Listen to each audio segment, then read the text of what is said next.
Mike, what are you eating? That looks amazing. Oh, this? It's just a delicious Elsinore burrito from El Ranchito Taco Shop. Is that nacho cheese sauce and hot Cheetos? Nacho cheese, hot Cheetos, and their mouth-watering carne asada. And I'm dipping it in their creamy guac. Creamy guac. Yum. Giggity. I guess this is a great time to remind everyone that if they're ever in the Inland Empire area, visit Ray at El Ranchito Taco Shop. Yeah, totally. Check them out on facebook.com/Ranchito Elsinore. Or on their Instagram at Ranchito Elsinore. Now I want me some Elsinore burrito and some of that creamy guac. Giggity. I can always give you some of my creamy guac, Jake. Just ask. El Ranchito Taco Shop, Lake Elsinore. More than just great Mexican food.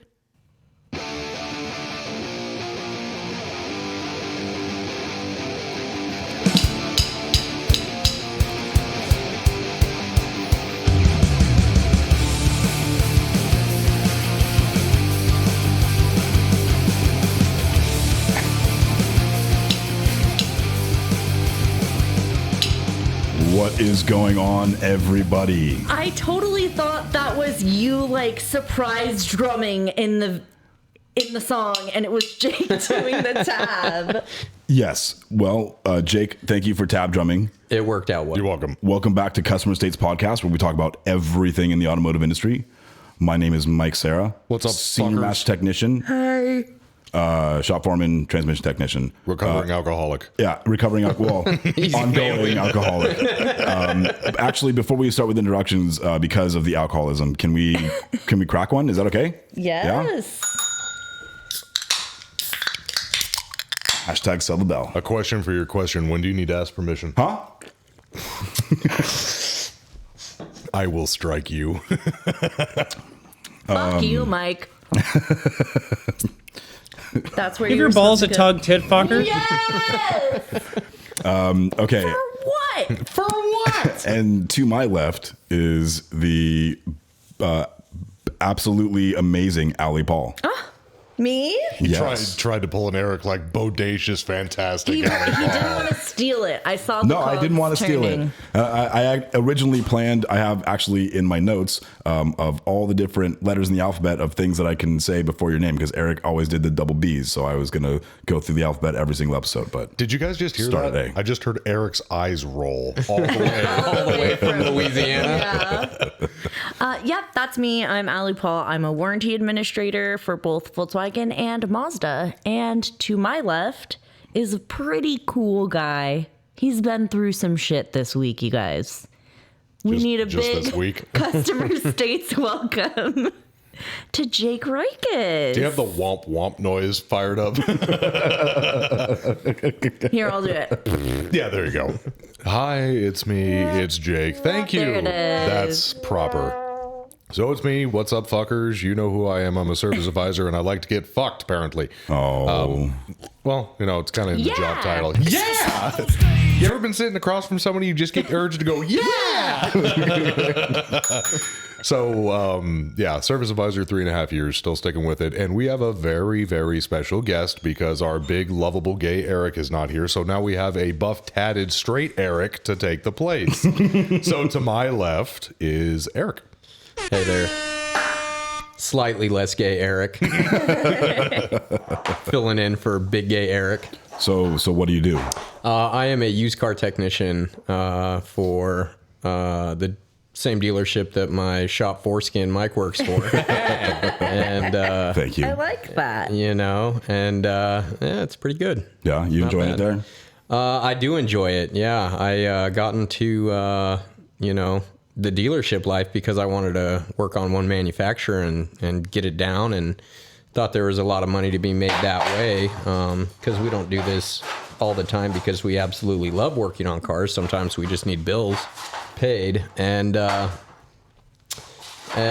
opportunity to do used cars came up, and there's a lot of gravy in used cars. So No shit. Well, you wanted Yeah. to stick with one car line, and you ended up working on I'm all working the car on lines. every single car line imaginable. You know, they have me taking apart Lamborghinis and Ferraris and Volkswagens and everything. So The occasional Toyota. oh yeah, The occasional Toyota. yeah, fancy Toyotas, regular Toyotas. Those piece of shit Mazdas. Lexus, Eric. No, those are called fancy Toyotas.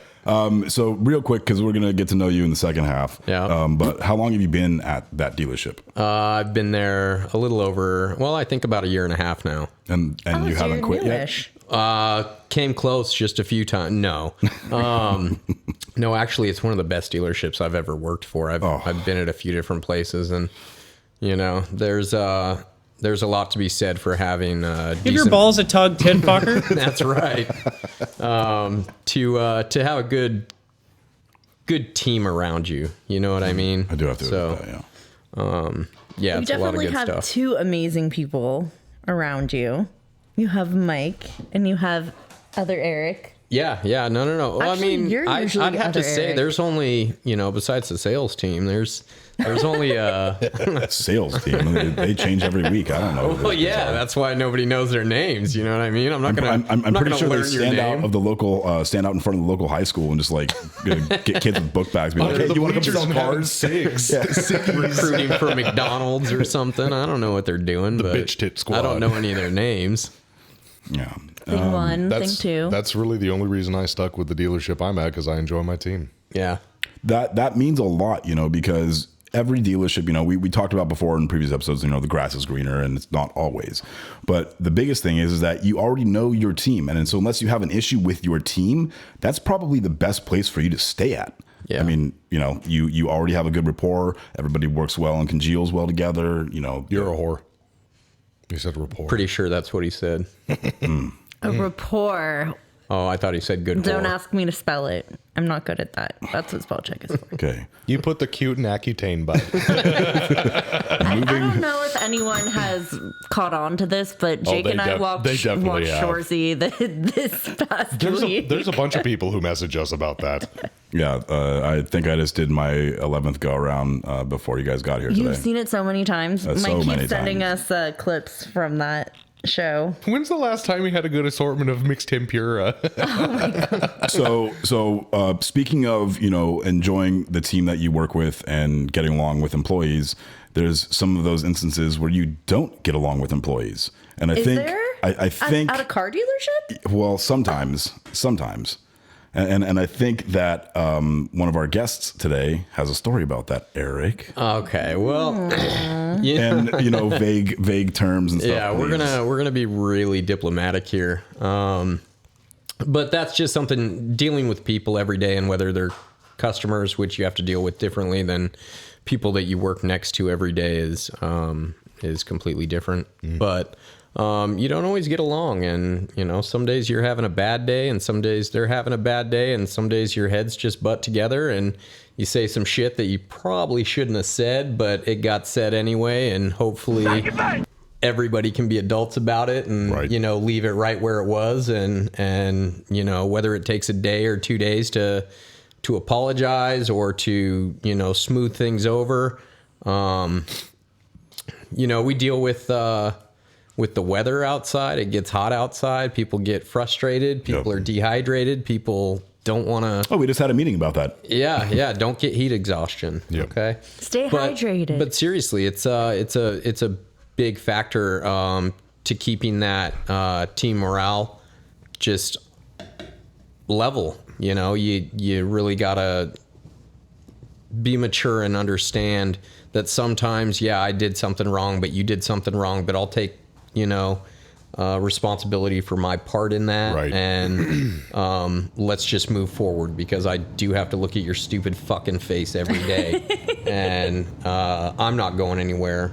I don't think you're going anywhere. Let's just fucking move on. Make the best of it. Hash it out, move on.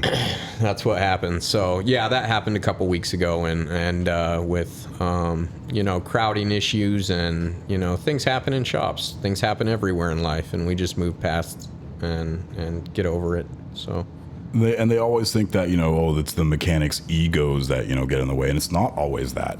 It's like what Eric said. Well, sometimes it's a little bit of that. Right. But, Everyone's guilty of that from time to time. oh yeah, my ego definitely came into play this last fucking Well, your major issue was just the crowding and the fact that you didn't have space to do your jobs, and you felt like you were getting pushed around as far as, what bay you were going to work in and availability of that bay and stuff like that. People, it's the fact that when you are efficient and you have good numbers and you throw down some serious fucking hours every week, each bay, each lift every single day should be making a certain amount of money minimum. Sure. And that's the way that you run a fucking shop. It's calculated by square footage, actually. Yeah, well, whatever, fucking big smart guy over there. But the fact is that if you have somebody training, there's no reason that they should take 2 bays over somebody that's flagging hours, seniority, whatever it might be, that needs multiple bays, and guaranteed work to training. Right. And so my mouth got a little bit wild that day, but no. Really? Like on a scale of 1 to flip the fuck out. On a scale of, okay, put it this way, I don't regret many things that I say, but I thought about it for the next 3 days, like, man, I shouldn't have fucking said that. Not because I felt bad about what I had said to the other person, but because it made me look like an ass. Yeah. Right. I've been there before. And The moment to step back and it's reflect. that ego thing. It's like, I shouldn't have said that. I need to fucking humble myself right now. And it took me a couple days to fucking get past that. But the end story is that I apologized to the guy. He didn't apologize to me. I didn't need an apology from him. I wanted him to know that I felt okay about it now, and that we were going to move past it. And we have, so. Sometimes when you're in those situations and you apologize, like, it's best to set yourself up to not receive an apology, because it's setting expectations. Oh, yeah. And it's really to be, for me, because I was in a very similar situation one time with Juliana. He doesn't work here She anymore. sounds pretty. Yeah, we could put a Nugu Dugu in there if you really want to Julian. obscure it. Oh, he wouldn't care. Well, he's not around anymore. Anyways, I've lost my cool like that, and it was the only time I've done it. B, you don't count. B, I don't count. Oh my God. Welcome back to Customer States Couples Therapy. Yeah. B, he never did it again. Mm-hmm. Right. But I felt bad about it because I yelled. Yeah. And I work with a bunch of guys, and I feel like when I yell, it's like it needs to be Oh, that's saved. adorable. Oh my No, God, Jacob. it wasn't stop. like that. It was like, oh fucking shit. Everything But- you're doing is bad. Oh, she on her That's the period thing, today. When somebody yells that doesn't normally yell or It's throw a fit, effective. you know what I mean? What the fuck? Yes, okay, I did something fucking Right. wrong here. But I 100% agree with you, Eric, on that. With, when you step back and you realize you said something maybe you shouldn't have, or whatever the case was, and you get heated with the fact of you're not looking for an apology.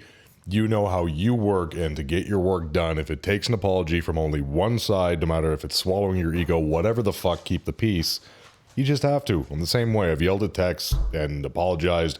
Not really an apology back, but it's like, if I'm going to keep the peace and keep making money and have the bay running the way that it should, and me writing tickets, or if I get a shitty job that I know that tech's going to get right, I got to squash Yeah. it. Yeah. So your space issue, was this something that could have been negated by like a service writer or a, Not a higher writer. up? Not a writer. Or No. man- the Well, I service mean, yeah, manager needed anybody, Or did a he, service like, director act on can, his own do behalf? anything she wants around there. And that's The eel.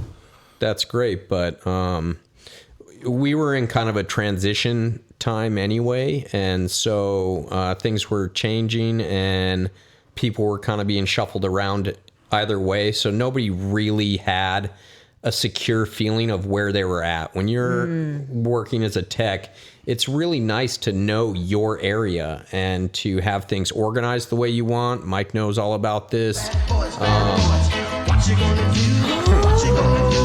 Is it him? Yo, pick it up. We have a special surprise here. Hang on. Okay. Hi, bitch. It's the gay. Is it you? Hey y'all. Hi. We miss you. How are you guys? You sound like you're calling from an airplane. I actually, Are you in the lavatory? I am not in the laboratory. You sound sleepy, babe. Not at all. I'm Just trying to drunk. Keep the volume down. Nope, I wish. Not quite.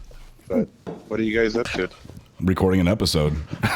We definitely haven't really? replaced you with another person named Eric. No, that didn't happen. No, Definitely didn't not happen. at all. No. Hello, Mr. Jennings. Nah, hello, Mr. Montenegro. And hello Mrs. to all of our Montenegro. podcast listeners out there. Oh, we miss you. That's me. Yeah, we miss I miss you. you guys too. You having fun? I miss all of our listeners. Yes, we're having a good time. We're on our way to Chicago. Ooh. Hey, I've got a Chicago Yes. Cubs hat on, Eric, which I will now demonstrate to the Do camera. you? Okay. Ah, Gay. okay. Super nice. I'm pointing from here as well. But yeah, we just left New Orleans. Nice. How was Nowlands. your alligator extravaganza?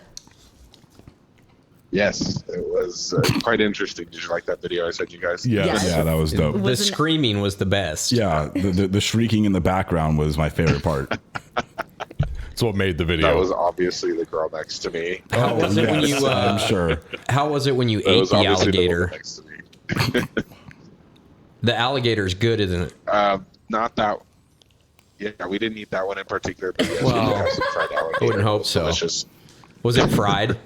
It's like a greasy was, piece of yes. chicken. It's so good. Yes, it's So good. good. I've had it It before was too. delicious. Yeah, it reminded me a little bit of fried calamari. Oh yeah. Okay. So that was interesting. But yeah, it's been fun. It was really hot, really humid. And now we're going to Chicago to cooler weather. So Ooh, take pictures. You hope. Yeah, you hope. It'll be a good time. Yes. No, we checked the weather already. It's going to be cooler. Oh, there you go. Yeah, for sure. So, but yeah, I will take all the pictures. I miss you guys. We miss you very much. Love you. We miss you for sure. Is it nice being on vacation? What's vacation like? It's really interesting. I feel so odd. I keep checking in with work, believe it or not, though. That Eric. does not surprise me. Don't worry, I took care of all your know. rechecks.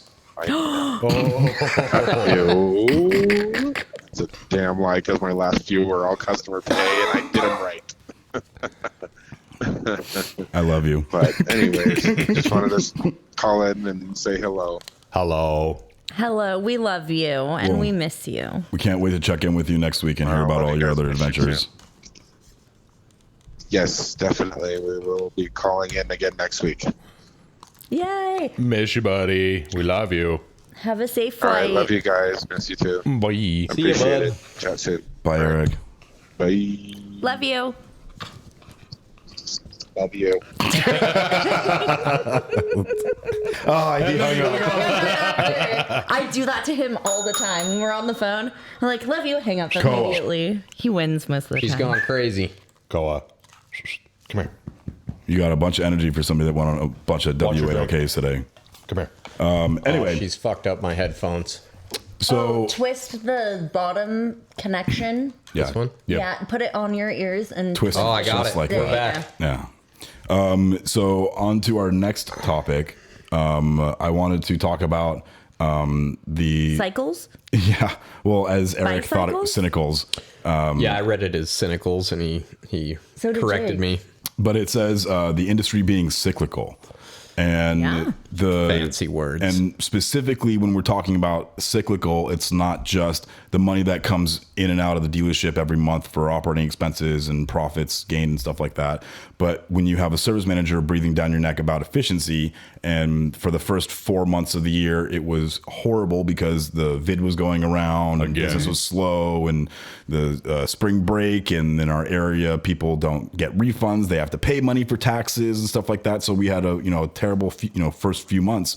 And because I couldn't make my efficiency because there was no work in my department and I wasn't able to leave work early and not be clocked in, then now it shows that I'm very inefficient, and that's bad for the company and bad for me as well, payment wise. But the thing that never really gets mentioned a lot is all the other stuff that I do. And I know this is kind of getting into a personal thing, and I didn't really want to speak about that. But I kind of wanted to get your guys' inputs. You guys have all been in the industry for long enough. Eric, you've been doing it before this dealership. Yeah. But as far as, your thoughts on why it is how it is, and if there's any way to improve upon it, or like a squirrel buries nuts before the winter or whatever, like is there any way that you can sandbag work, or stack stuff up for the times that when it's slow, fleet accounts, things like that? I mean, just is there any answer to this, or is that just the way that the industry is? And I want our listeners to write in and let us know if that's only a California thing, or if that's all across. I'm sure it's all across. Can't be. Yeah. I mean, people are affected by the same things everywhere. Kids' spring break, vacation time, holidays, intergalactic back order. Yeah. So it's just supply chain. It's a really, really broad topic, and I think it's a relatively good one. So I just kind of wanted to hear you guys' inputs on if there's any ways to counteract that or prepare for it, or how do you react to it? Do you have a little nest egg saved up for times like that? It's such a big topic. It really you know what I mean? It's so big that my brain can't even fucking focus right now because there's so many fucking aspects to it. I've been a West Coast mechanic up in Portland, Oregon, and then down here for the past 15 years. And I've never seen a shop that runs completely steady. It's not possible. It's not possible. There are the slow seasons. There are the busy seasons. As a flat rate technician, you're working for hours and you want to make those big paychecks. So what I've done in the past is that when those times are good, you save up money, Yeah. You squirrel away. Yeah, you do that, because there are definitely going to be those times where you have absolutely no fucking work and you're working off of, luckily on our pay scale, we at least have, some hours that we're guaranteed. Yeah, for as long as you're at the dealership, you get an hourly rate for as many hours as you're physically clocked in the shop. Up until 40, and then, you'll go over with that. But it's just the way it fucking is. And things with COVID and people being out of work and, thinking about it through my perspective right now in used cars, we didn't really have earlier in the year when everybody else in the shop was slow. Nobody was getting fucking new cars in because of the chip shortages and all that shit. So used cars was booming. Yeah, you got more busy. We had more fucking work than we knew. Everybody in the shop was doing used cars. It's just like when we get busy in lube rack, everybody in the shop does the lube. Right. Well, when we got busy in used car department during that short time period, there was so much money to be made. Yeah. And now we're on the flip side in used cars. It seems like the rest of the dealership has, over the last couple of weeks, maybe not so much, but before that was doing a lot better. Used cars is dead now. And, we've gotten a lot of new car inventory back. And I guess the dealership's lucky What's for that that. like? But yeah, I heard you guys have 4 cars on the lot. It's fucking rough right now. And, with...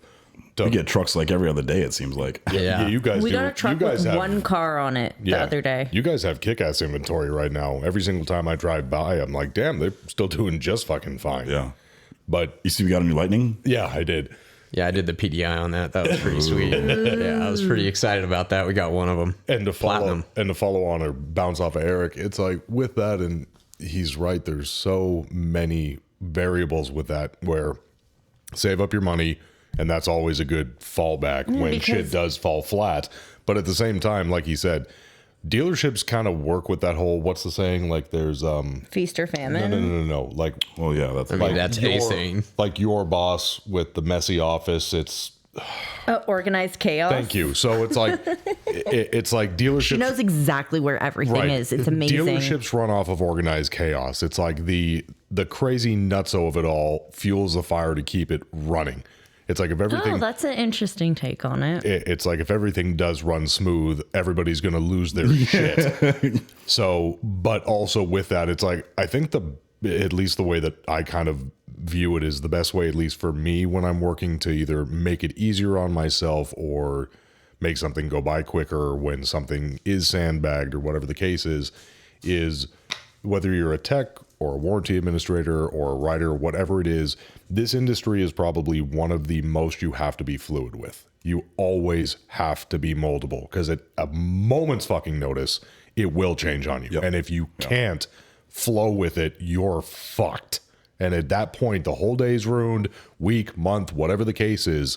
It's like it's a complete 180 at a moment's notice. And if you can't turn around, To quote Bear Grylls, adapt, overcome, improvise. There you go. drink your own piss. There you go.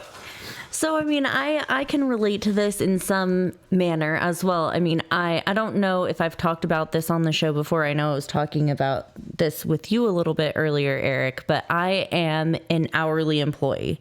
So my income, as far as you guys all go, your income varies. Fuck. My income is steady. And what I end up having to make my quote unquote nest eggs with is with my time. There's times that I am just really, really busy because the shop is really, really busy and I have a hard time keeping my head above water. But when I have the more quiet times, I try and use that time for something that I know when I get busy, I'm not going to be able to do. Right. Or read the 300-page manual that I didn't get to read the new stuff on Law this and year. Order SVU. No, that's not nice. I listen to it sometimes. I don't watch it.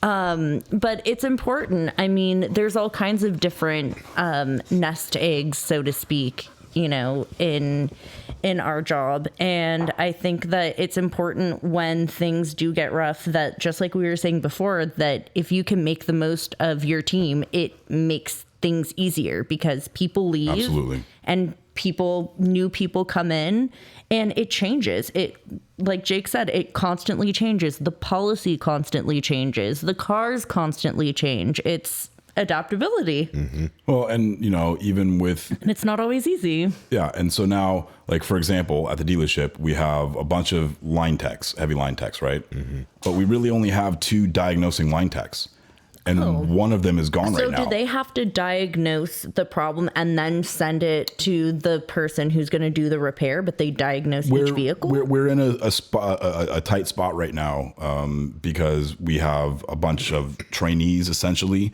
you know, they're relatively on their own and doing stuff on their own, but they're still learning.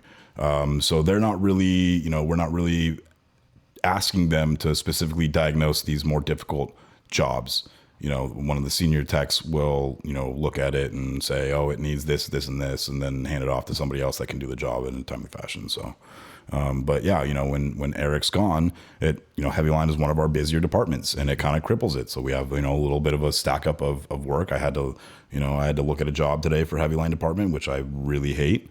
That's not your favorite area. I don't, well, no, it was a diesel truck and I do not do diesel anymore.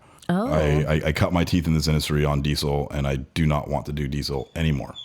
I love doing my trans work. It's like my little zen area when I have my peace and quiet and people aren't bothering me. So I really enjoy that, and I do not want to do diesel anymore whatsoever. So, but you know, you got to make sacrifices.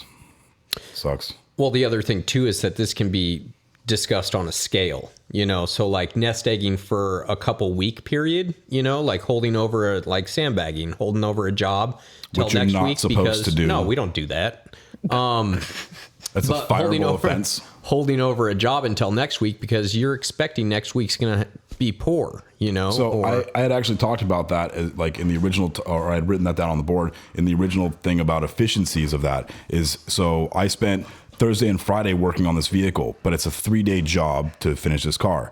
And so now I am missing 16 hours from Thursday and Friday because I'm not going to get it until Monday when the vehicle's finished. How do I explain that? I can't partial flag tickets. So it's not always you're 100% efficient every week because now I have a good buffer for next week when I finish this job, but it really screwed me for the last week. Mm-hmm. Yeah, but that's almost a problem that's unique to either heavy line or transmissions where you're having those 20-hour jobs. when you're in other departments, you're at maybe 2 or 3 hours. Yeah, it's a break job or something like that. It's not a major thing. But, yeah, I've never really had to worry about that myself, but you guys definitely. Well, if you're doing a short block in something or a trans overhaul, 22-hour job. 16-hour trans overhaul or something like that. I mean, it's a more significant thing. And if you started on a Friday and you can't get it done until Monday, you've just now lost that 8 hours of efficiency on Friday.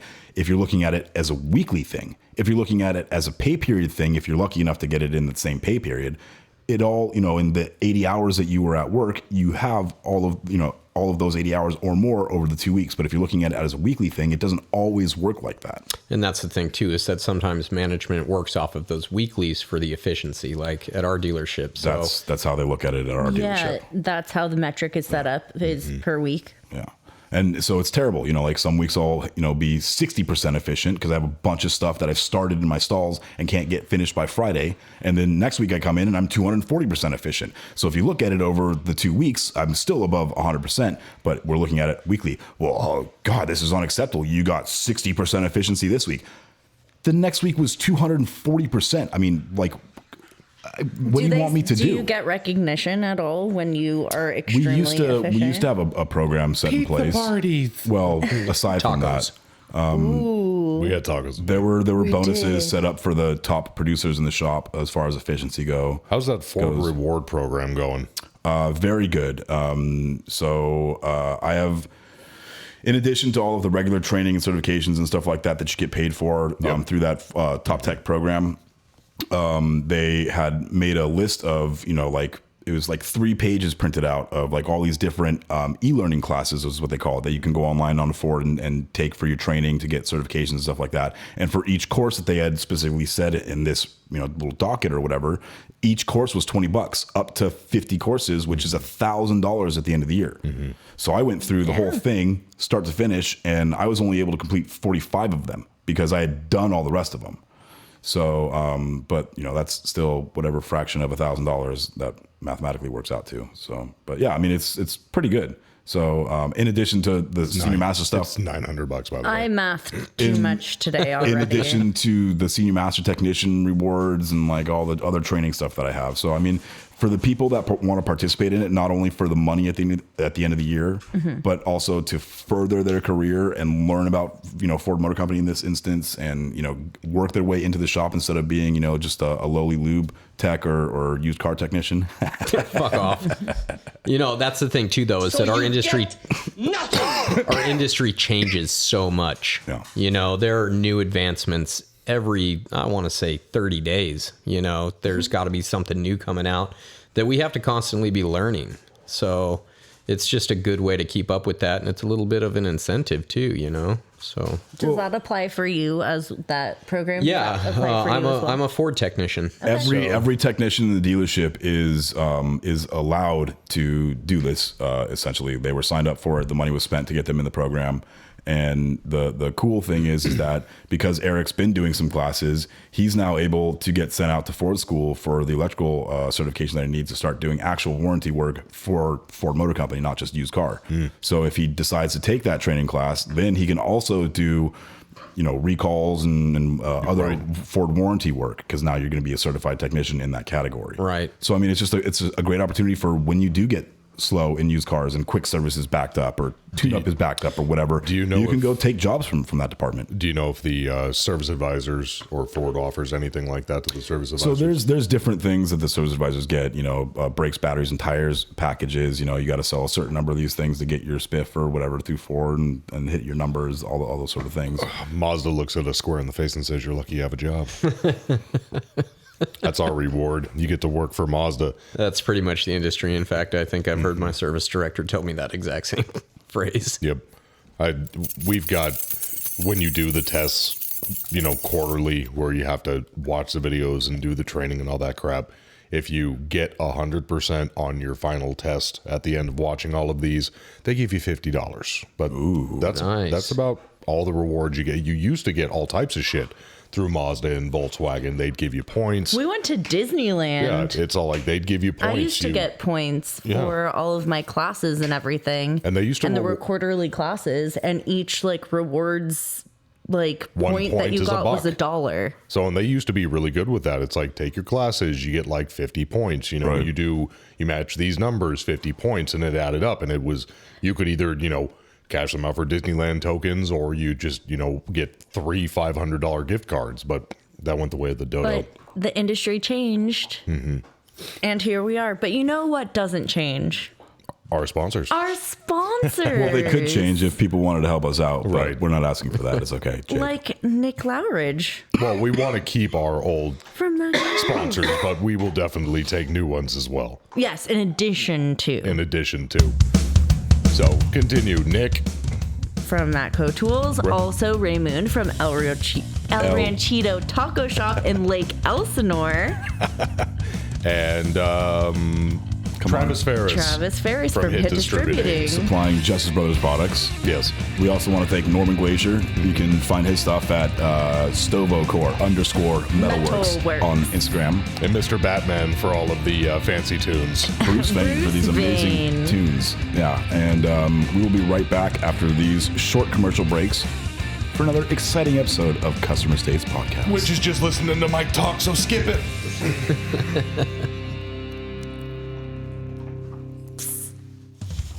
Hi, Mike Serra here from Customer States. If you're searching for the highest quality additives, lubricants, or cleaners for your automotive, heavy equipment, agricultural, or industrial machinery needs, look no further than the Justice Brothers line of products.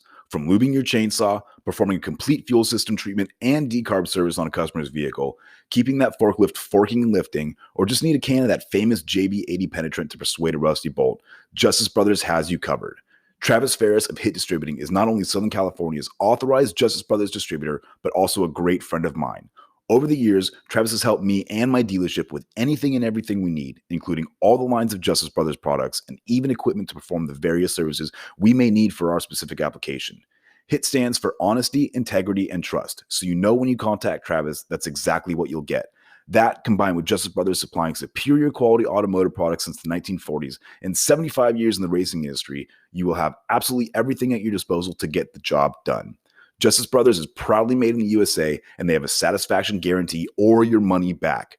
Justice Brothers has the best quality products over any other competitor, and they'll gladly tell you that themselves. If you live in the Southern California area, call my man Travis Ferris at 805-208-7818. And if you don't, call him anyway and tell him I said thanks. And visit justicebrothers.com to learn more about their complete line of products. Justice Brothers, America's brand for quality.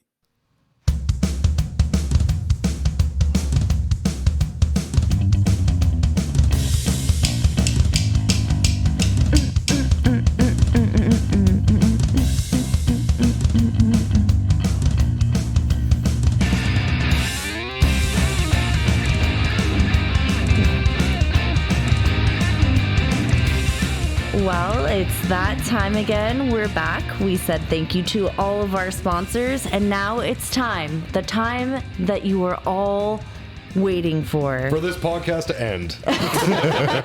They can get through it. You're here for a reason. We love you.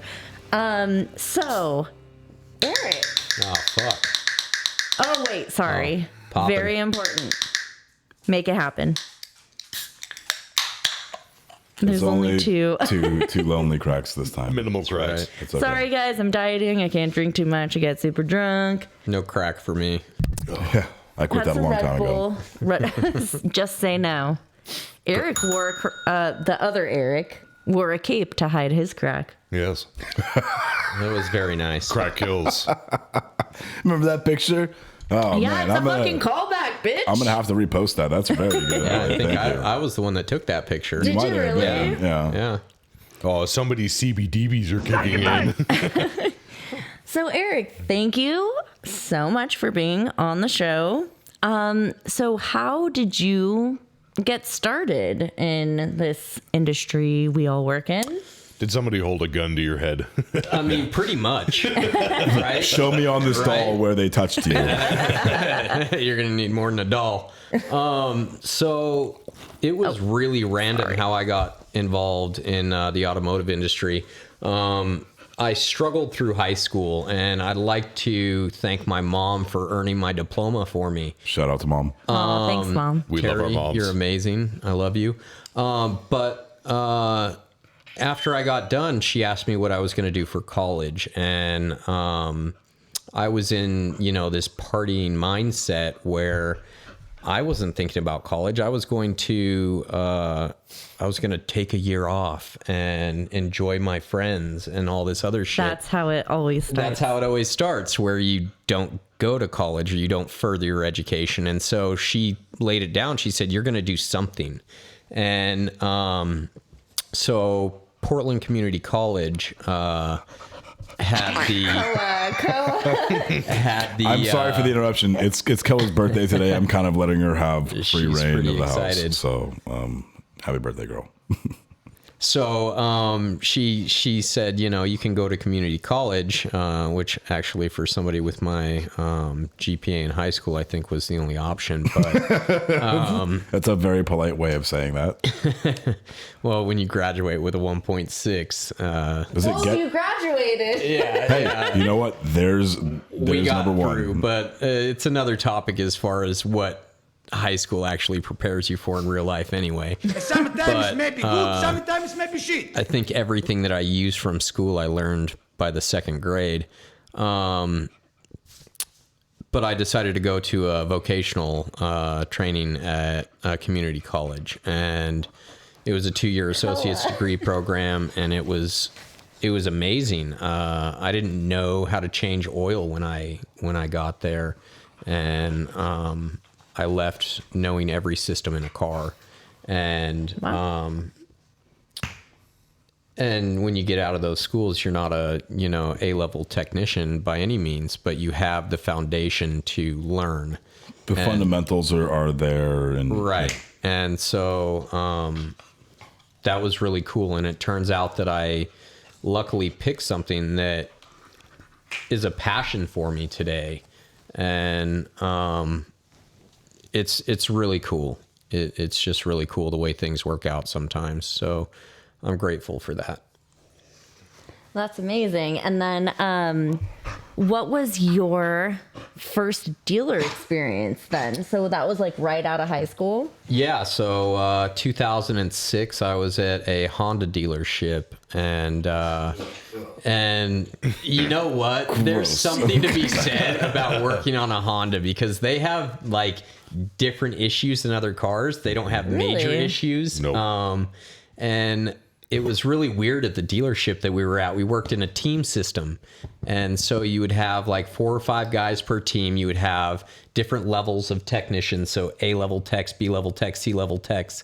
And then the C-level techs would work off of or learn off of the more experienced technicians. And it was really cool, but the pay was so different because the hours between those 4 or 5 technicians, level C through level A, were all pooled together and then split equally at the end of the Jesus. pay period. split equally. Split equally. That Have you doesn't ever seem- heard of anything so atrocious in your entire That life? doesn't seem fair. Okay, at all. so listen, Socialist. as a C-level technician that I went in there at, that's a super Cush cool job, thing, right? yeah. Yeah. I can't imagine. I remember the A-level technician on our team was named Adam, and he was a cool dude. But I think I would be a little bit spiteful if I was Adam working on that pay scale. Oh, Yeah, for sure. For reals. Me and the service manager were talking about different pay scales and stuff like that. We're thinking Like about different options. restructuring some different departments and things like that. And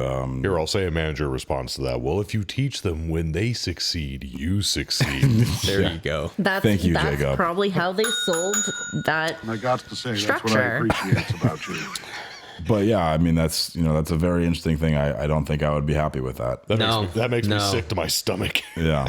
I enjoy flagging my own hours, and it's sort of an addiction every single week of trying to beat myself, and it's really fun being able to see your progress by yourself and see your own efficiency and see where you need to learn and grow. And so I really I don't think I would be able to get away with doing that team system anymore. I've actually never heard of that Was that system Oregon? before. Yeah, that was Portland, Oregon. Okay. Yeah. Did you guys have, when you were up there, do you guys have, what the hell is it called? Unions. I don't think so in the automotive industry. Okay. No, I don't remember anything like that. And I, was in the industry up there for 10 years. So Okay. I was just curious. Because I know Northern California, it's all union. Yeah, up there's that way. I remember interviewing at a dealership that was a union shop. is that a good thing? Interesting. Yeah. I mean, I figure if you're a getting good paid well question. enough and you have It good, can be, from what Right. I've heard from buddies I've talked to. You either love it or you leave. I think that would drive me nuts. I just don't understand how companies just can't be good and pay you a fair wage without making you pay dues. Yeah. You know what I mean? Like, that's the thing. Is Well, that, that's why unions exist. Get out of here with because- your leftist talk. it's just a weird thing to me. is I'll have that- none of this communism in here. Well, right now we're at a China. good time to be a tech anyway because there is a bit of a shortage in the industry. Oh, A yeah. bit of a shortage. It's an So understatement. to find somebody that's willing to show up to work and not have comebacks and to be efficient Right. is a super good thing. It's job security. We can sharp- hardly find cashiers, and that's not sharpen- even a specialized. To sharpen that edge, it's not hard to find a tech right now. It's hard to find a good Right. tech right now. Right. Like, Hard to keep a tech. Right. I can fucking pick a looby anywhere. if you pay or him enough. somebody- I'm keep surprised running. I still have a job. Thank you, Michael. Fake it till you make it type situation going on right here. Smoke and mirrors. You just walk around real fast everywhere you go, and nobody has any idea that you're not doing I anything. swear he was there a second ago. That's right, I was with a different piece of paper in my hand. So here's another question for you. First car. My oh, first yeah, car. we try and ask that. Okay. Oh, okay. So this goes back to your first question. This also is kind of one of the piggyback things on how I got into the industry, because my first car was purchased by my dad. It was a $600 1988 Honda Accord LXI with over 250,000 miles on it, and it was a 5-speed manual. And it was important for my dad for me to learn how to drive a manual, and that's just the way he grew up, and that's what he wanted for me. 16 years old, I was partying in those days. A lot of it was in rural areas, and I burnt that clutch out real quick within about 3 or 4 months. Mother of God. Yeah, that's right. And I didn't know how to fucking work on a car, and my dad's in the construction industry, and so we took it to a local clutch shop that it was named Clutch Shop or some shit like that. You know what I mean? That's like what they specialized in, and they wanted to charge me $800 to put a fucking clutch in a $600 car. Yep. And Well, it's not your fault you had such a terrible car. Yeah, The fuck you, clutch Dad. shop. You burn it, return it. So that was another thing. I was like, man, I'm never gonna fucking pay somebody again to fucking do something that I can learn how to do. At what age was this again? This was probably 16. Yeah, I got my license when I was 16 years old. So Okay. yeah, it was that was an eye opener. Like, damn, these things, there's money to be made, and I don't want to fucking pay somebody to do this. Like, I think I can figure this out. Yeah, I don't want to pay anybody to do it either. So I worked at a place where I got a discount. So I got a question for you. Like, Wait. Oh, sorry. What was the first car that you bought yourself? The first car that I bought myself was a 2006 Subaru Forester XT Turbo. Nice. And that was a pretty sick car. We did the STI swap on it. Nice. And I think we were pushing with factory STI parts and a little bit higher compression. We were pushing about 6 horsepower higher than a factory STI at the time. Damn. So it was a pretty fun car, and That's legit. yeah, it was pretty cool doing the build. Okay, so I got a question for you. You talked about. Thank Very you, Shorzy. nice. For what? So, you talked about like thinking like, oh, I can do this. As a child, it takes certain like mechanical aspects of not only your brain, but your hands to be able to equate what you see in physical space and time with what your hands can do with the tools and space that you're allotted.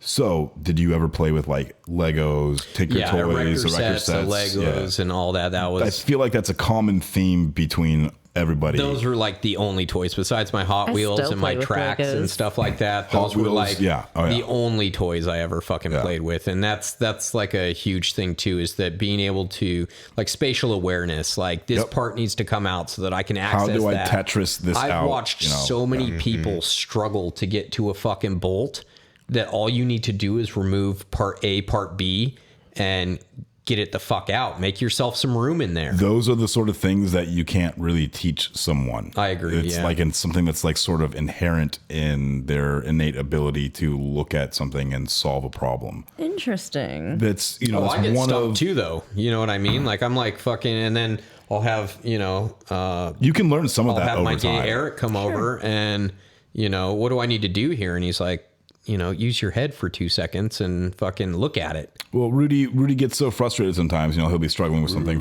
for some amount of time, and he'll call me to come over and help him with it. And I put my hands on it, and in 2 seconds, it's out of the car. He's like, "How do you do that? I don't understand." I'm like, well, first of all, I've been doing this forever. Yeah, but do you take the time to be like, okay, well, I thought of it this way, and I did it. I have. Okay, so in the beginning, when he and I were working together, it was removing the power transfer units from like the police Explorers. The power transfer unit is something that makes it all-wheel drive from front-wheel drive. It actually transfers power back to the rear differential in an all-wheel drive model vehicle. Okay, and there's a little special way that you got to turn the power transfer unit out, and Tetris it out. I use that term all the time, and the kids don't know what Tetris is, but for the rest of us, don't say that. That makes me feel old. The kids. So I have done it multiple times where I said, okay, I'm going to remove this, or like it came out super easy because I just know what I'm doing.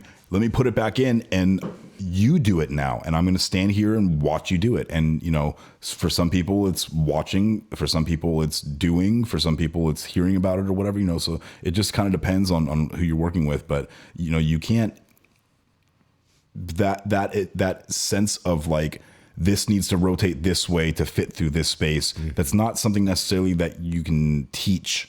I feel like that's something that's more like, again, like I said, inherent, Well, yeah. And I mean, I guess. You ever play with those blocks that go in the same shape hole as a kid?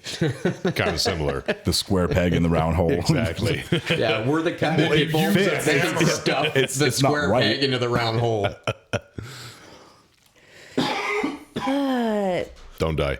I'm trying not to. Don't die. Well, when you were starting out, did you ever like doubt yourself about, were you going to be able to do it? Or did you always know? No, in the beginning, you're always like with everything. You're like, am I going to be able to, do this? It's like getting any new job, really. It's like you don't have any idea what you're walking into, and as long as you have good people that are teaching you or being patient with you, if you have the will to do something, you'll figure out how to fucking do it. It's just the way it is. And if you enjoy what you're doing every day, it's not that difficult. I remember that feeling. Fucking feeling of not being sure. No, it go enjoying away? what you do every day. Oh yeah, no, I'm still there. Now So you're all fucking jaded. I'm still there.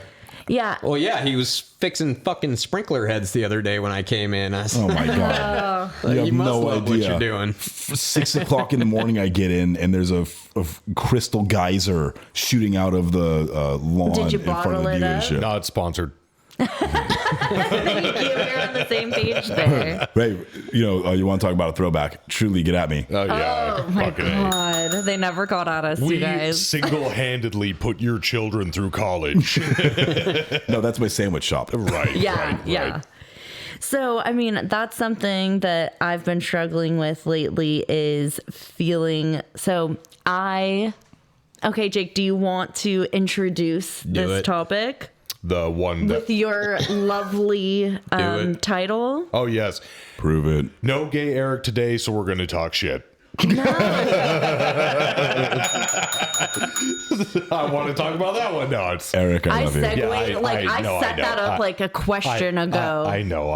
And you just shitted kidding. on it. I'm just kidding. Speaking of shit, So, wait. Jake says I'm a chicken shit. So Allie, Might be true. The real title is Allie is being a chicken shit, and I mean that with love. But I do. That's and what see, she said. that's the thing. It's like with the how we were talking about doubt is I see the way that you work and how hard you work, and I know your worth, and that nobody else could do your job as efficiently as you do, whether it be you're inherently good at it, you've had 13 years experience, whatever you want to title it as. The fact of, and I get it, it's nerve-wracking to ask for a raise, whatever the case may be. Some people, like me, I don't give a shit. I don't fear anybody. The worst thing they're going to tell me... I fear nothing. The worst thing they are going to tell me is no.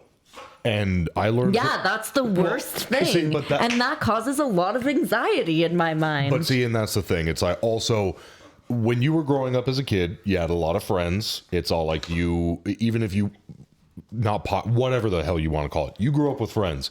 I was overweight. I was a loner. I was called racial slurs for being Jewish, made fun of my weight, not having any friends, that whole entire thing. I learned from a very early age, words don't hurt. You get over it. So it's the same thing no matter who you talk to. You go in, you're strong, you ask for what you're worth, and if it's a no, then you take it from there.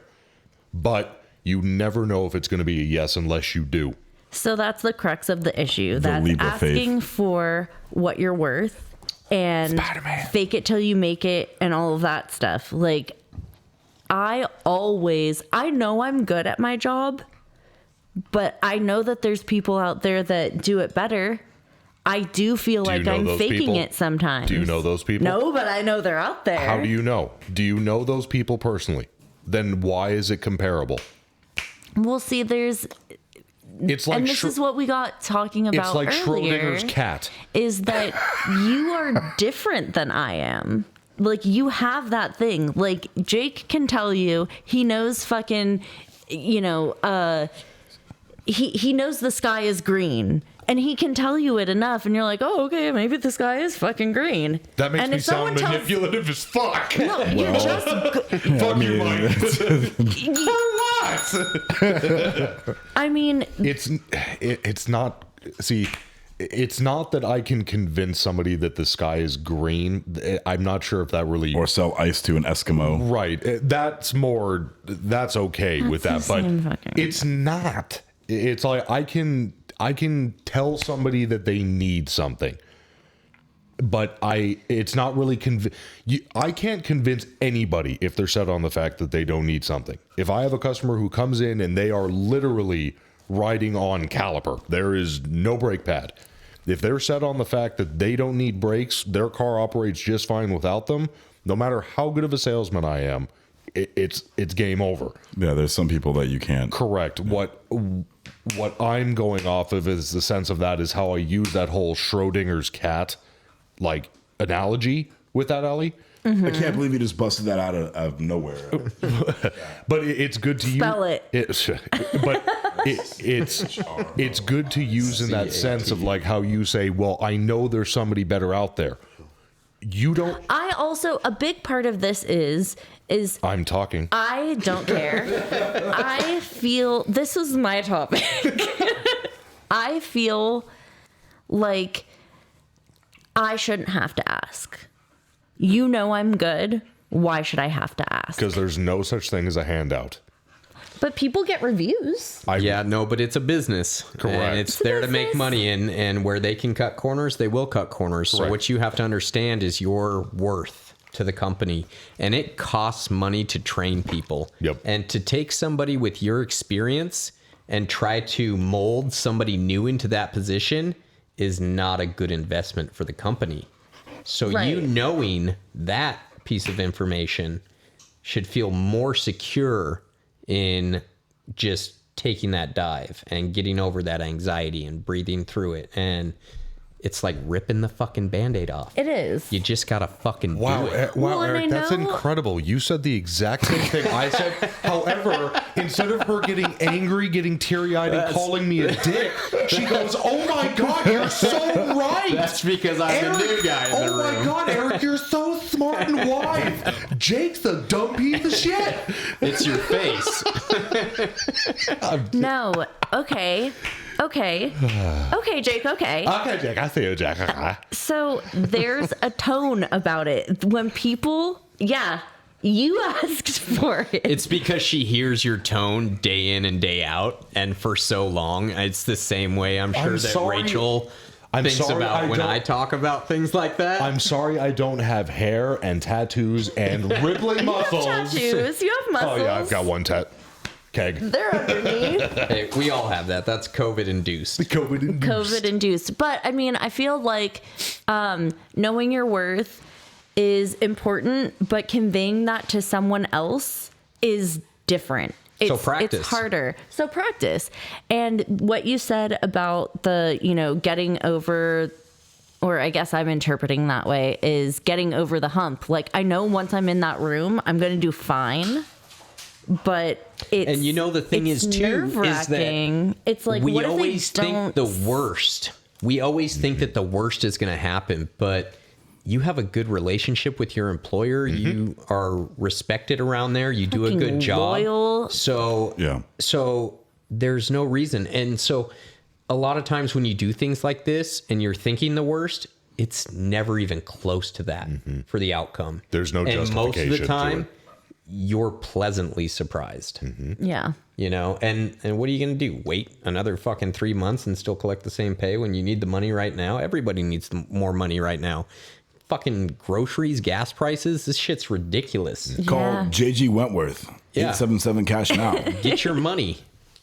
It's my money and I need it now. But no, seriously, I feel the same way. So Like, I shouldn't have to ask for the raise. You should see my performance and you should fucking, you know what I mean? But that's just not the way the world It's works. not the way the world works. It doesn't work like that. And it's also, like I told you earlier today, it's comparing apples to oranges. You work at a family-run dealership. There is no corporate backing. There is no anything. There's no angel investors. There's no nothing. It is that family running investors. An angel investor is somebody who comes in and gives you money for any cause you ask for absolutely. Like if you have a startup, that's like a thing that they talk about a lot. There's no risk involved. It's like the money is completely free. If it fails, you don't have to pay me back. However, if it takes off, this is the agreement. Yeah. So it's like that comparing it's to... like Mark Cuban in Shark Tank. But, take where these guys... I'm not familiar with his work. Yeah.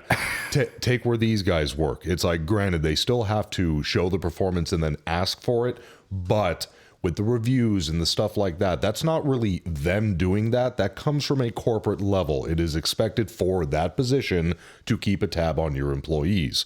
Where you work, it's like a family. It's like you're working with your boss is like working with a grumpy uncle that you've known for your whole entire life. It's not a suit. It's different. It's like, yes, you work with him, but he's like, why do I need to keep tabs on my niece? She's either going to do good or I'm going to tell her she's not.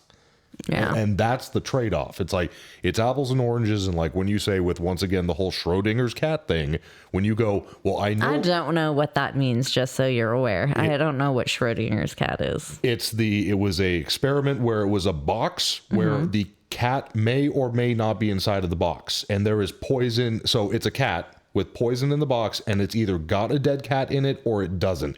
It's like a does a tree fall in the woods situation? Kind of. It's one of those... if a tree falls, does it make a sound? Yeah, nobody's around to hear it. Doesn't make a sound. So when you say that and you go, well, there's people out there who are better than me, but you don't know those people, the comparison is impossible. It is a true on both sense. You don't know, but you do know. So the fact is, you might as well look at it as the better, the brighter side of the option or the outcome. There's not a dead cat in the box. Yeah. Yeah, she's not gonna say anything. No, I mean, I think that all have fun that's with been your same said pay. No, well, actually, for what it's worth, I've already put the wheels in motion, and then someone fucked off for 2 weeks on vacation and didn't address the situation. So I have to make it happen. So you get So here, And I'm gonna get it. yeah, here to give you the exact. In quantum mechanics, Schrodinger's cat is a thought experiment that illustrates a paradox of quantum superposition. In the thought experiment, a hypothetical cat may be considered simultaneously both alive and dead as a result of its fate being linked to a random event. Okay. You said a lot of fucking big words, and I'm just a mechanic. Essentially, Those are you don't words. know if the cat is alive or dead until Correct. you look in the box. Correct. Yeah. So It could be So alive. he's It could be a saying dead. believe It could. faith. I'm projecting things on myself, and I don't know what it's going to be until I actually, quote unquote, look in Open the the box. box. What's and in the box? ask What's for- in the box? What's in the It box? could be Pandora's box, though. What's in Yeah. the box? That Well, bitch you're also loose. second guessing your value. Yeah. Which is a big no-no. And so people around you can see what you're worth, and it's something inside of you that's not allowing you to get to that point to stand up for yourself. So, I mean, I deal with the same shit, so I think everybody does to some level. I Not me. mean, not that guy over there with the eyebrows. Nope. but he says You he also says- have sorry, eyebrows. Wait, sorry. You over there with These are just so pronounced because there's no hair up top, so these things just up and down. Not all of us have luscious locks. Have you Eric. seen the way I've been working on this. Have you seen the way his forehead moves? Do you Botox? Do you Botox? Oh, God, that's funny. Can we talk shit about Eric now? No. I want to hear Eric's story. I'm gonna go up front and say no. Okay, Eric, fuck you. You suck, but I love you. Okay, I'm good. Eric does well. He does suck. He's my favorite gay guy at the shop. He's like probably... Yeah, Is yeah. there more than one? No. Well, I mean, I call people gay there all the time, so... Gay.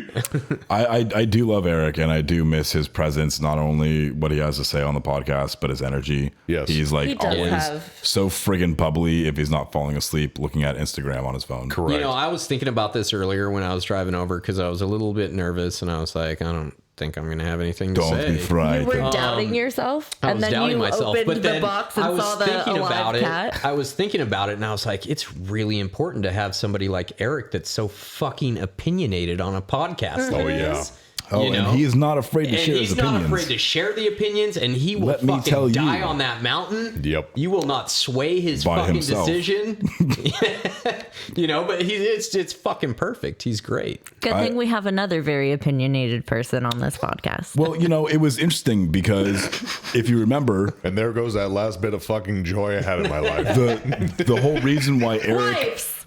if you remember, the whole reason why Eric Montenegro became the fourth person in our podcast is because Kevin abandoned us. Well, Kevin, we started this thing during COVID times, and Kevin's industry was, you know, dead. And then Kevin started getting busy, and we didn't have him to run the soundboard or like have a fourth person. So we started inviting guests, and Eric was like the first person we all thought of to like have on the show. You know, he's bubbly, he was like energetic and stuff like that, and he loved the show. He was a listener, an avid listener before he was ever a guest on the show, and we had him on like multiple times as a guest, and we're just like, dude, this is working out great. Like, you want to be full time, and I love it. I really do. It changed my life. Also, I keep forgetting to do this, and I won't use full name. Shout out to Nick B. You know who you are, and I'm super sorry that I have not been able to go on that test drive with you like 3 times now. It's not that I don't want to; my job just sucks. Well, we have something to give you as well, Nick. Yes, we do. Yeah. So 100%. Stop by and see me at work. I'll have it for you. 110%. Or see Mike. Either or. I'm closer technically, I guess. Message either one of us on Facebook. You know where to find us. Yeah. We're all friends. Okay, so we're getting towards that part of the podcast, and I actually have it's kind of an interesting listener mail if you want to think about it like that. We had talked about in a previous episode. There was a Espionage. there was a question that was posed to the audience, and it was like, what's the craziest thing that's ever happened to you during a test drive or something like that? Oh yeah, and we had a listener write in and tell us a story, and those stories are only available to us. But we actually have that listener sitting on my couch right now. We do. So I'd like to have him tell the story. And without further ado, Eric, please introduce your story and bring it up as our listener mail for the week.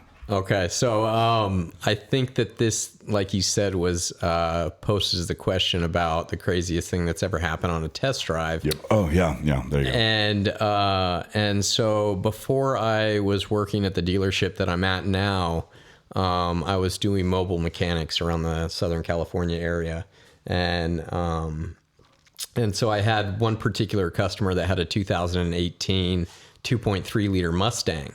And I did some work on it. We took care of a cylinder 3 misfire for her. And then, she mentioned that she didn't trust it. She wanted to go on a test drive afterwards. And so shut the fuck up. And so we went on a test drive, and we were in San Fernando Valley. And I don't know how... I think the subject got brought up that she wishes that she had the 5.0 Mustang. Well, that this one didn't have any power, and it's still upwards of 300 horsepower. So she didn't think that the car would do a burnout. And we're on surface streets of SFV. Hell yeah. I think it was probably 1 o'clock in the afternoon or something like that. And my retarded ass decides, I'll show you that this thing will do a burnout right now. And so we were at a stoplight, and I start broiling the tires off, and look to my right to see the LAPD officer in the turn lane staring at me. Oh, nothing's fucked here. Nothing is fucked. Should I call you, Mike? It's one of those situations where sometimes you get fucking seen by a cop doing something, and you're like, did you see me? This wasn't one of those fucking situations. Right. It was like the entire intersection was covered in fucking smoke, and he was fucking grilling me. And LAPD officers ride around with two cops in the car at all times. Okay. And so I fucking stopped doing the burnout. I'm sitting there waiting for the light to turn green. He's in a left turn lane, perpendicular to me. And I'm just like, I'll just wait for him to do the U-turn, right? And fucking get behind me. And sure enough, he did. And she's in the car, and she's all freaking out. And I'm like, look, it's going to be fine. I was just trying to, I didn't know if everything was going to be fine. We could get the car could be fucking towed right now for all I know. Right. And so the cops pull us over about a block away. I made a right-hand turn. He followed me, pulled me over. And he walks up to my window, and he said, well, boy, that was about the dumbest fucking thing I've seen in a long time. I was like, yes, sir, it was. I feel stupid right now. And he's like, I was there before you even pulled up to the light. Like, you had no fucking idea. And I think the saving grace in this situation was that it was 2 officers that were close to retirement. And so they'd seen some shit in their day. And they were also a little bit, how I think that some younger officers need to prove themselves. Right. These officers wanted me to learn the lesson, and so they took the registration, they checked the insurance, they checked my driver's license, everything like that, normal.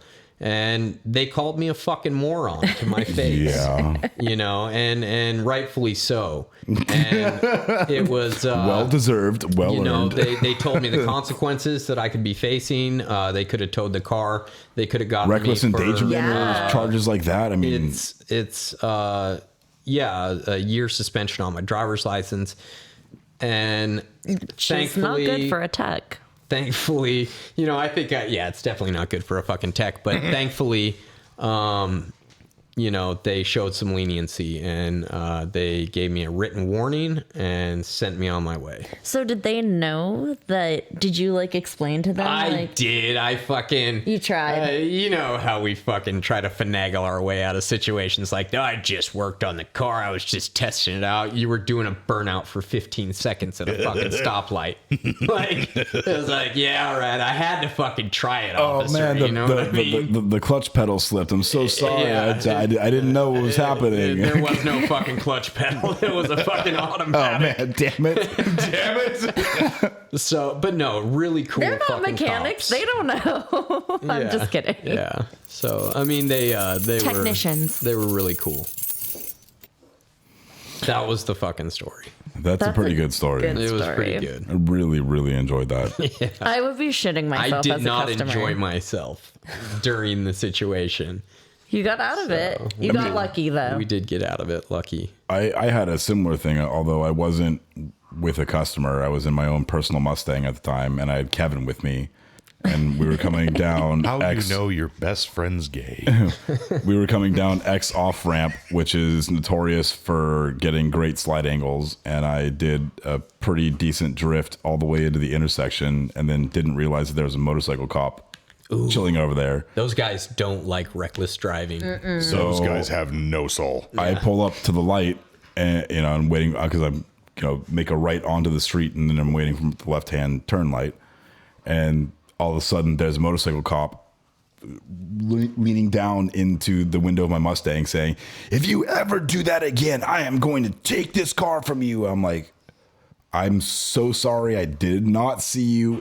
There's an empty intersection, blah, blah." So yeah, I know those sort of circumstances. You're lucky you got off from a motorcycle cop. They I've say never gotten off from a motorcycle. no, for anything. You will either be arrested or you will be ticketed. That you do not get away from motorcycle cops. Nope. Yeah.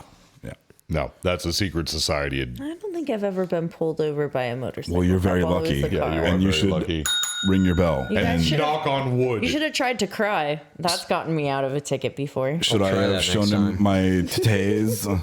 Okay. I've never shown a cop my titties. Well, that's why you have so many tickets.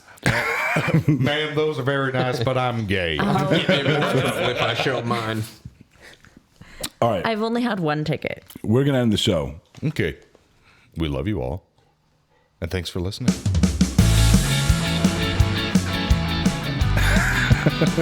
I love this song. We want to thank all of our sponsors. We want to thank Travis Ferris from Hit Distributing, supplying Justice Brothers products, Dale Follett from Twisted Builds, Nikki Poo from Matco Tools.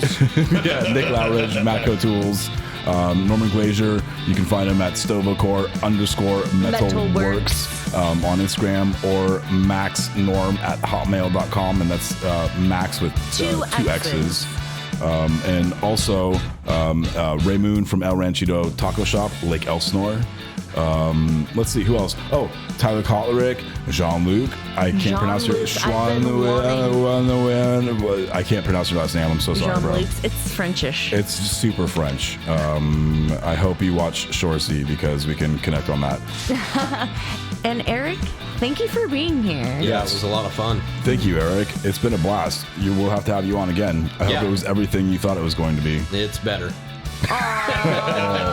Well, with that sort of attitude. You're definitely coming back on. Yeah. When you come back a second Just time, keep it's going to giving be me shout disappointing. outs. That's the funnest thing for me. Driving along in the car and hearing my name. Customer That's States amazing. Podcast at gmail.com. That's me. CustomerStates.com. If you want to find us on Instagram or Twitter, it's customer_states. If you want to email us, it's And customerstates@gmail.com. TikTok. That's also our PayPal. Oh, TikTok. Yeah. Send us money. Jacob. What? It doesn't hurt to ask. Oh, I guess. Oh, you can also support us on anchor.fm if you search Customer States, and you can be just like Jean-Luc and Tyler, who are our supporters. Who So we are indebted to, love- and they kicked it off for us. everybody. And with that, we say, Love you. Love you. I'm talking. Fucking goddamn it! What is the squeaking?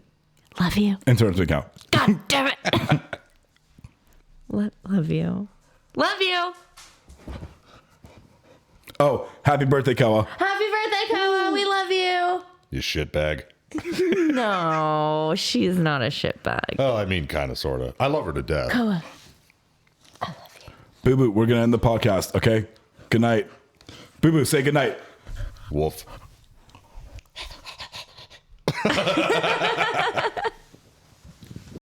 Hi, this is Mike Serra from Customer States.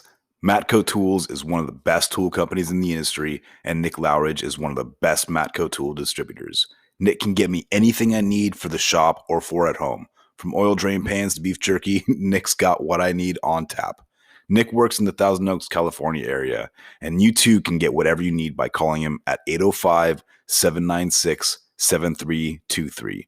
And if you're not in that area, call him anyway and tell him you heard about him from the Customer States podcast.